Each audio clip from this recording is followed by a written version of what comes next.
Coming up on AC 24/7, a tornado tears across a Louisiana neighborhood, and there might be more to come. Plus, could TikTok be coming to an end?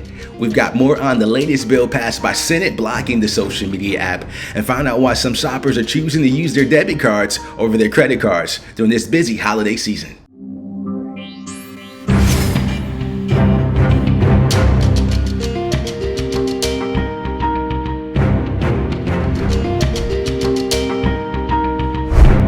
Welcome to AC 24/7. I'm Lamont Baldwin. A state of emergency in tornado-ravaged Louisiana, where at least 3 people are dead, including a mother and her 8-year-old son. Their bodies ripped apart from their homes, found more than a mile apart.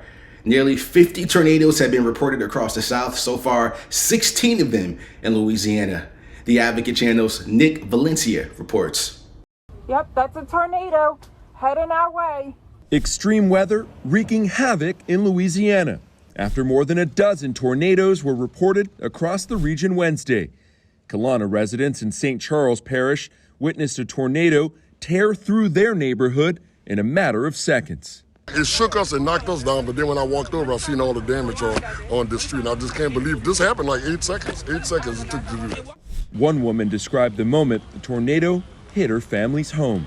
I just hear a whole bunch of booming against the wall, and then as I'm running out, my brother, he runs in front of me, and then as we're running, we just hear a whole bunch of boom, and then everything, like we hear the roof lifting, and he's lifted off his feet, and he grabbed onto the door frame. Jefferson Parish was hard hit and left in the dark. In this path that we saw, there are a lot of power lines down, and that's not going to happen quickly, the restoration there. People want to help themselves. People are already in the dark, trying to clean their houses, pull stuff to the driveway. It's a very sad that we're dealing with this in December when we thought we got through the hurricane season okay. A tornado touched down in the city of Gretna. I toured the homes destroyed in the immediate aftermath. The noise that it made, it was unreal. I was looking out the window at first, and I just got out the window, I was panicking and I just started saying my prayers. I spoke to some of the neighborhood's youngest about the experience. I thought it was an explosion, and then my mama told me to get down. Another 2 tornadoes touched down in New Iberia, causing damage to a medical center and destroying many homes. We had mobile homes flipped, houses just completely destroyed, families all torn apart. It's going to take a while before things going to be back to normal. New Iberia resident Lizzie Taylor says she will now have to move. That tornado that I thought we were safe from came and destroyed our house, destroyed our everything. And it isn't over yet. The storm system has shifted in the east, and forecasts show more than 15 million people could see upcoming severe weather in parts of Florida, Georgia, and the Carolinas. The Senate passed a bill to ban TikTok from U.S. government devices. Republican Josh Hawley of the Missouri sponsored the No TikTok on Government Devices Act, which passed by unanimous consent. While the short-form video app has more than 1 billion users worldwide, there are fears that Chinese government could misuse customers' data. Since the Trump administration threatened to ban the app over national security concerns back in 2020, a number of states have cracked down on its use.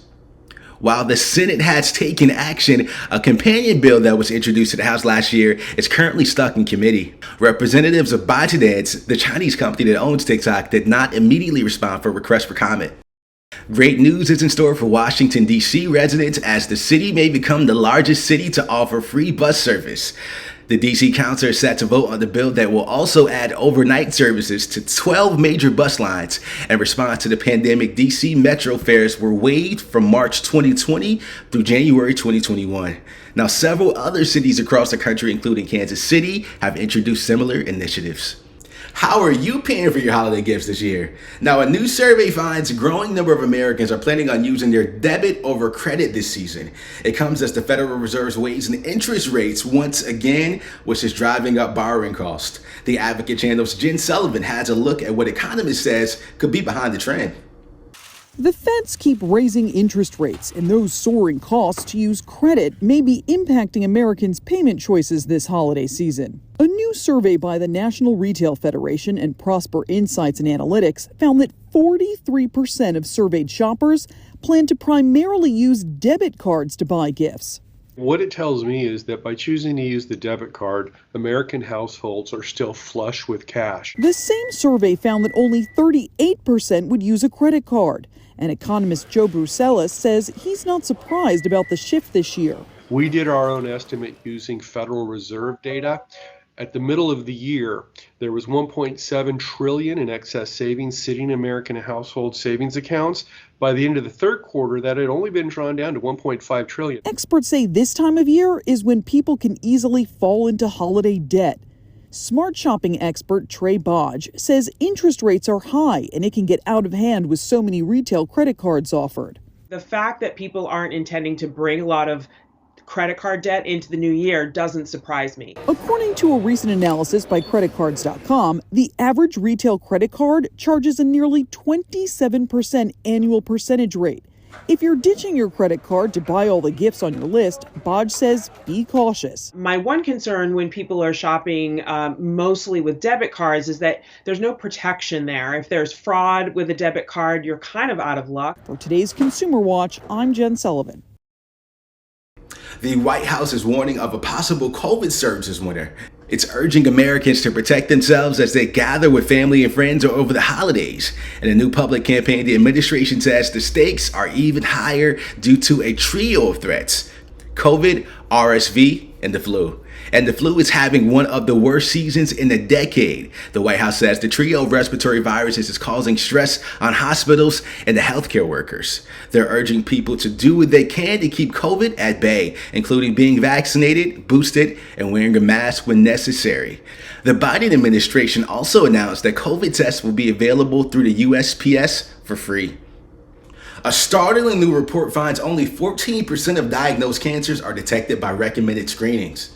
The majority of the cases are found when somebody is seeking medical care for other reasons. The report was released Wednesday by a nonprofit research organization at the University of Chicago. It noted that just 4 types of cancers, breast, cervical, colorectal, and lung, have recommended screening tests with varying degrees of detection. 61% of breast cancer cases are found by screening. Lung cancer, just 3%. Prostate cancer, while not broadly recommended, detects a large majority of cases at 77%. Cancer is the second leading cause of death in the U.S. Researchers hope this will draw attention to the need for more data on testing and how cancers are diagnosed. Rapper Gunna has been released from prison after pleading guilty to RICO charges. The Atlanta rapper entered a negotiated plea in which he doesn't admit he committed the crime, but acknowledges that it is in his best interest to plead guilty. Gunna was arrested with his YSL rapper Young Thug, who is still currently behind bars. The rapper was sentenced to 5 years with 1 served in prison, and his sentence has been suspended, and he will only serve 500 hours of community service. Mario, Luigi, and Princess Peach are almost ready to welcome you to the Mushroom Kingdom. Universal Studios Hollywood has announced the grand opening of Super Nintendo World, taking place February 17th. The themed land features multiple attractions based on the iconic Nintendo characters and games, including the Mario Kart brothers and more. Trevor Noah has taken on hosting duties once again. The Recording Academy announced the comedian will serve as the MC for next year's Grammy Awards. It will be Noah's 3rd time leading the ceremony. This time, he will also serve as producer of the show. Noah recently stepped down as host of Comedy Central's The Daily Show after a 7-year run. The 65th Annual Grammy Awards takes place February 5th at the Crypto.com Arena in Los Angeles. Hey there, thank you for joining me for AC 24/7. For content that advocates for you, go to theadvocatechannel.com, follow us on Twitter, Instagram, and Facebook, and subscribe to us on YouTube. For The Advocate Channel, I'm Lamont Baldwin.